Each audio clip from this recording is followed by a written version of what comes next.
A partir de agora, aqui na Brasil Atual, Colibri na Quarentena. Uma conversa com quem está envolvido em trabalhos de cultura e entretenimento em tempo de pandemia. Colibri na Quarentena, um momento para refletir e se reinventar, na música, no teatro, no cinema e em todas as expressões de arte. Olá pessoal, no programa de hoje nós vamos conversar com o compositor, violonista, professor e pesquisador Jean Correia. Ele está lançando o Abismo de Prata, uma parceria com o artista plástico Apolo Torres, um projeto que aborda temas sociais num diálogo entre duas artes, o grafite e o choro. Para cada uma das 8 composições de Jean Correia, um muro foi pintado na cidade de São Paulo por Apolo.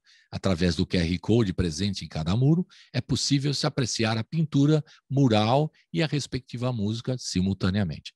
Um papo sobre as pinturas nos históricos pontos de choro e a participação musical dos Chorões Alterados. Kainan Cavalcante, violão de 6 cordas, Henrique Menezes, flautas, Henrique Araújo, cavaquinho, bandolim, violão tenor e tamborim, Rafael Toledo, pandeiro e percussões, e ainda a participação de Chay Maestro no piano Rhodes, e as vozes de Juliana Amaral e Renato Braz. Tudo online, em casa, na quarentena. Começando mais um programa, e hoje a gente recebe, modo de dizer, remotamente, já esteve com a gente no estúdio, né? Mas é um grande prazer falar com o violonista Jean Correia, violonista, professor, pesquisador, e está lançando o disco Abismo da Prata, que é bem legal, ele e a turma dele, toda a turma dos Chorões Alterados. Adorei o nome dos Chorões Alterados, que tem o Kainan Cavalcante no violão de 6 cordas, o Henrique Menezes flauta, o Henrique Araújo cavaquinho, bandolim, violão tenor e tamborim, o Rafael Toledo pandeiro e etc e tal na percussão, e o Jean Correia, claro, nos 7 cordas mandando bala. Queria que, antes de mais nada, o Jean fizesse uma rápida análise desses 2 anos de pandemia, como é que você se virou dando aula. Claro que nós vamos falar também dos projetos de música de que você tem como professor também de choro, né? Aquele projeto que você tem de música que é muito legal, vários, né? Mas especialmente o que você fez, está fazendo lá no Sumaré. Como é que chama o projeto mesmo, que é tão legal? Escola, como que é? Escola de Choro de São Paulo. Escola de Choro de São Paulo. Pensei que tinha um outro nome, mas Escola de Choro de São Paulo. Muito bem. E antes, você vai falar disso também? Antes eu queria que você fizesse essa avaliação rápida para nós, como é que você está encarando tudo isso, né? Nós estamos aqui em abril, esse ano ainda com algumas incertezas, shows que podem rolar, não podem rolar, as pessoas ainda inseguras. Como é que você está vendo esse momento todo, esses 2 anos parados? Você não ficou parado, né? Ao contrário, você ficou em grande atividade. Como é que foi para você? Faça uma análise, por favor, Jean. Bem-vindo, mais uma vez. Obrigado, Colibri. Obrigado a todos os ouvintes do seu programa. E, bom, acho que foi um momento muito complexo, né, para todo mundo, para a classe artística de maneira geral. E isso sempre volta, né? A gente pensa a gente conheceu muita gente que não conseguiu passar desse momento, né? Falando de amigos queridos que perderam a vida, inclusive. Então, mexeu muito com o emocional de todo mundo. E com a classe artística não poderia ser diferente, né? E ao contrário das pessoas que conseguem trabalhar em casa, os músicos não podem se apresentar e fazer seus shows, enfim, fica tudo daquele jeito meio esquisito. E aí a gente foi se virando do jeito que a gente conseguiu para manter para conseguir pagar as contas e fazer tudo de maneira online, enfim. Quando a pandemia se iniciou, eu já tinha começado esse projeto, o Abismo da Prata, que é um projeto contemplado pelo edital PROAC. Então, de certa forma, eu já tinha ali no início da pandemia uns trabalhos de composição, de arranjo para fazer, os estudos desse projeto, alguns ensaios, enfim, a gravação foi adiada várias vezes, né? Agora a gente consegue entrar no estúdio e gravar, aí vinha uma nova onda, a gente tinha que parar tudo isso. E alguns shows que iam acontecer também por esse edital, pelo PROAC, que iam ser presenciais, tiveram que ser transformados em lives. Então, esse projeto foi uma das coisas que me manteve vivo, tanto financeiramente como mentalmente durante Isso mesmo. essa pandemia, né? Isso aí, a gente colocou a cabeça para pensar, para trabalhar e a gente deu sequência a esse projeto. Tirando isso, bom, eu tenho meus projetos, eu tenho um projeto que é um curso de violão de 7 cordas online. Eu continuei com ele também durante a pandemia, abrindo inscrições, atendendo os alunos, enfim. A gente criou também uma série de aulas gratuitas pela Escola de Choro de São Paulo, essa que você acabou de mencionar, que foram todas disponibilizadas no nosso canal do YouTube. E isso também foi uma coisa que motivou a gente a continuar com essa história da escola, manter um contato com os alunos. Uhum. E, enfim, e é isso. Como músico convidado, não com projetos meus, eu continuei tocando conforme as pessoas iam convidando para fazer esses eventos online. Então, fiz coisas aqui, fiz coisas ali, enfim. Aí as coisas, o circuito parece que começa a voltar ali no final de dezembro, janeiro, aí coisas já voltam a ser canceladas, festivais cancelados. Então a gente sempre fica nessa incerteza, né? Mas com garra e tentando fazer as coisas acontecerem. E a escola de choro, então, ela passou a ser, que era presencial, passou a ser remota, passou a ser remota. Só você ou todos os outros professores da escola começaram a dar aula remotamente também? Então, a gente gravou aulas que ficam disponíveis no YouTube. Tá. A gente fez um cronograma, a gente elaborou um processo didático para todos os professores ensinarem para níveis parecidos, com repertório parecido. E aí, enfim, tem turmas de intermediário, turmas de nível avançado, tudo isso no canal do YouTube da Escola de Choro de São Paulo. Para quem quiser entrar lá e conferir, tá tudo disponível. Apesar de nossa ideia nesse 2022 é manter a Escola de Choro funcionando presencialmente. A gente agora está com uma sede ali na Rua Belmiro Braga, na Vila Madalena. E como você sabe, antes as aulas aconteciam no Parque da Sabesp, a céu aberto, que era muito legal, mas tinha todos os problemas de fazer uma aula a céu aberto, de fato, né? Quando chove, você não consegue dar aula, tinha muita gente que vinha de longe, enfim, estrutura para poder ligar alguma coisa, um equipamento de som na eletricidade, várias coisinhas assim, impediam a gente de fazer algumas atividades que a gente julgava importantes na escola. E agora, com essa nova sede, isso está sendo possível. Então, vamos tentar ver como é que isso funciona durante esse ano de pandemia. Dureza. Eu estava achando que tinha outro nome, porque eu li aqui que tinha Usina Teleco-Teco. O que é a Usina Teleco-Teco? A Usina Teleco-Teco é um instituto produtora que ajuda a escola de choro a acontecer.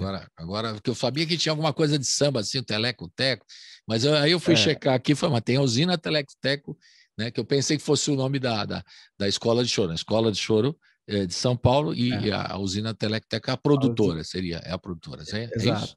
É a produtora. Isso, ela faz projetos artísticos também, tem um pessoal que escreve projeto, edital, tem outro pessoal que cuida de mídia digital. Então, são amigos músicos que se juntaram para unir seus saberes não musicais em prol da boa música, da cultura brasileira. Quem está com você na escola lá, normalmente? O Henrique Araújo, que toca com você, está na escola também. Quem mais? Alexandre Ribeiro, clarinete também, né? O Alexandre está lá. O Rafael Toledo. O Vitor Casagrande. O Henrique Menezes, flauta. Rafael Toledo já falei, de pandeiro. A Roberta Valente está entrando agora esse ano. O César Roversi também está entrando esse ano com as aulas de saxofone. Beleza. Acho que é isso. Uma parte do Chorões Alterados também está. Uma grande parte dos Chorões Alterados também está. Todos, né? Integrantes dos Chorões Alterados estão também na escola. É isso?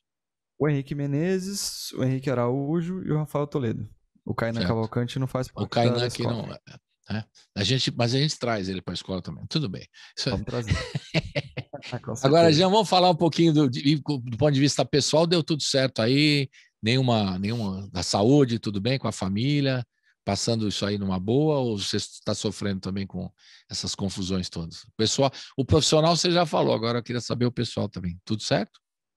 Pessoal, tudo certo. A gente recebeu um presentinho durante essa pandemia, que foi a nossa pequena Yara, que está com 1 ano e 5 meses agora. Nossa, aí que Ela beleza, hein? veio para brilhantar tudo, né? Essa foi se é que pode-se dizer que teve uma parte boa durante essa pandemia, foi essa, porque ao invés de ter as viagens, aquela correria de trabalho, foi um momento que a gente pôde ficar super próximo aqui em Aí você família, vai eu, contar a para a Helena, Yara né? quando ela ficar grande, falar, filha, quando você nasceu estava a pandemia, o pai tinha que fazer tudo remoto, eram tempos difíceis.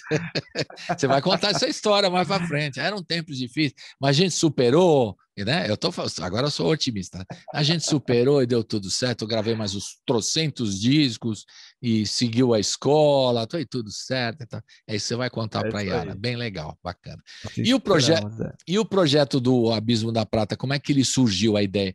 Porque eu gostei muito também do que você falou, que tem esse lance do artista plástico também, né? Do Apolo Torres, né? Essa sua ligação com ele. Como é que surgiu essa ideia que eu acho bem curiosa? Conta pra gente. Ah, o Apollo tinha trabalhado num disco do Cadeira de Balanço há muito tempo atrás, através de um contato do Henrique Menezes. O Henrique Menezes era fã de grafite, ele saía pela cidade vendo as obras dos artistas e tal. E aí ele trouxe Apollo para esse disco do Cadeira. Mas a gente não teve nenhum contato pessoal, mas foi quando eu conheci a obra do Apollo e fiquei impressionado com aquilo que ele fazia. Aí, muito tempo depois, eu postei um vídeo que a gente gravou ali perto da Praça das Corujas, ali na Vila Madalena, que tem um grafite de fundo. Sim. E eu tava tocando com a minha formação anterior, que é um projeto anterior, que era o Mistura 7, que tem um quarteto de saxofones, pandeiro, um choro também desse jeito que eu gosto de fazer, né? E aí o Apollo viu esse vídeo e compartilhou, super elogiou, e aí eu descobri que ele amava música também, música instrumental, e aí a gente começou a conversar, e um dia a gente falou, pô, batendo papo, assim, pô, podemos fazer um negócio junto, e aí começou a surgir a ideia do projeto, aí o Henrique Menezes botou a ideia que a gente tinha pro papel, e a ideia virou isso, né, a gente começou a pensar como é que a gente cria que a gente faz um negócio interessante, eu daqui com a música, a composição, o grupo de choro, e você daí com a arte mural, com grafite. E aí a gente chegou no conceito de levantar 8 temas. A gente estava no momento muito, os dois, né, muito incomodados assim com coisas com o jeito de ser do modus operandi do sistema de maneira geral, né, os Sim. problemas sociais diversos. E aí a gente resolveu levantar 8 temas que a gente julgava importantes e que caberiam no nosso jeito de falar, de poder se expressar. E aí a gente, depois de levantar esses temas, a gente começou a criar. Aí eu fui fazendo as músicas primeiro, mandando as músicas para ele, e ele com noção do tema, do título das músicas e inspirado com as músicas, já podendo ouvir as coisas que a gente tinha feito nos ensaios, eu fui mandando gravações para ele. Ele foi aos poucos passando isso para o papel, tendo ideias, e logo a gente conseguiu levantar as 8 músicas e as 8 pinturas murais que aconteceram em vários lugares diferentes da cidade de São Paulo. Legal, é bastante curioso, no mínimo, né? Curioso e eu acho que até inédito, né? Misturar o choro com o grafite, né? Que eu acho bem legal. Porque o grafite está sempre ligado ao movimento, né? E é do movimento hip hop com o skate e o rap, né? Agora com o choro, Total. esse é bem legal. Muda um pouco, Então, né? Quebra um pouco o eixo ali. Acho bem legal, né? Bem a ideia, muito boa. exato. Eu acho que assim, o tipo de choro que a gente toca, né, Colibri, não é aquele choro ultra tradicional, enfim, acho que conversa muito dialoga com outras culturas externas. A gente recebe influência de várias coisas na hora de compor. Eu gosto de mexer com composição, com arranjos camerísticos, ao mesmo tempo tem improvisação, tem essa liberdade da criação instantânea, que é uma coisa que acontece bastante no hip hop também, né? Os MCs. E acho que é uma cultura urbana, né? Atual, o grafite. E o choro, apesar de já ter seus passados cento e tantos anos, do seu início ali, do comecinho, também é um gênero urbano, né? Foi o primeiro gênero musical urbano genuinamente brasileiro. Então, o Apollo, o mais importante de tudo é que a gente se conectava, né? Eu me conectava muito com a obra dele e ele se conectava bastante com a minha obra, com esse meu jeito de compor. Ele adora jazz, adora música instrumental de maneira geral. Que Então, legal. o afeto que fez isso acontecer, a ligação, a conexão, a ponte disso, na verdade era a admiração mútua que eu e o Apollo tínhamos um pela obra do outro, mas e aí a gente consegue achar essas pontes, essas conexões, mas elas são conexões externas. Acho que o principal era o Jean gostar do Apollo e o Apollo gostar do Jean. Ter essa sintonia, que é importante. É. E quando a gente vai nos lugares onde tem esses grafites, a gente consegue ouvir a música pelo QR Code, é isso? Eu ponho o QR Code lá, consigo ouvir a música, é isso? Exatamente. Tem um QR Code em cada muro, aí você chega com o seu celular e ele te leva para uma página que tem tanto a gravação que você pode escutar relativa àquele muro, tem fotos desse muro também, e tem o poema do Renato Frei, que veio depois de tudo. Enfim, o Renato Frei é meu parceiro que também escreveu a letra da melodia que o Renato Braz cantou na música Esperançar, e o Renato também escreveu o poema que a Juliana Amaral recitou nessa mesma música. E aí, depois que eu e o Apollo compusemos tudo, a gente tinha esses temas anteriormente bem definidos para a gente poder criar. E depois que a gente cria essa obra que vem para o mundo, a obra musical é uma obra, de certa maneira, muito abstrata, né? Verdade. Difícil de... Claro, cada um faz a sua conexão e você pode relacionar com coisas, mas ela não te diz de cara sobre o que você está falando. E como a gente tinha temas muito definidos antes, e o grafite da mesma maneira, o Apollo procurou expressar coisas do jeito dele ali, mas não tem claro e definido aquilo que a gente imaginava como tema. E aí a gente pensou de como o Renato já fazia parte desse processo de alguma maneira, a gente pediu para que ele escrevesse um poema para cada uma das músicas. No começo ele até me mandou algumas coisas que eram maravilhosas que o Renato escreveu e que também eram, de certa forma, abstratas. Eu falei, Renato, não, essa hora da gente botar a bola no chão. E aí ele fez um primeiro que a gente chegou num lugar que eu achei super bonito, tem uma beleza poética interessante ali e ao mesmo tempo deixa claro sobre aquilo que a gente está querendo falar. E aí ele usou esse jeito de escrever ali para as outras 7 músicas. Então, E eu vou em cada pode mural e apreciar. cada grafite, não explica.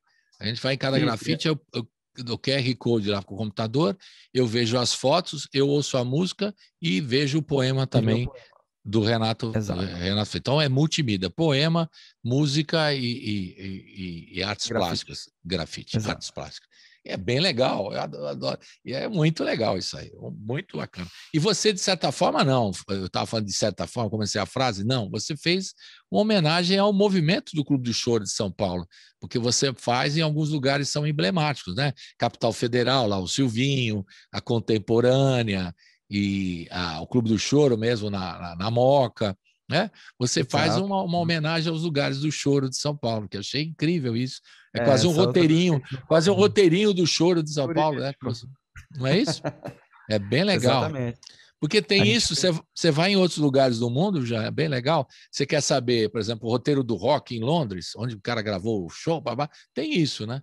E você, de certa forma, está fazendo um trabalho bacana remetendo ao choro, né? Aos lugares importantes que existem, onde estão as rodas de choro de São Paulo, né? As mais importantes, os lugares onde tem, né, o choro. Vamos começar a passear agora, então, já que você propôs tudo isso aí. Agora a hora da gente ouvir as músicas e passear. Começa com Nua e Crua, você fala um pouquinho, e na sequência Não Se Entrega. Fala um pouquinho dessas duas para a gente ouvir. Bom, Nua e Crua, acho que é o começo de tudo isso, né? Tem a ver com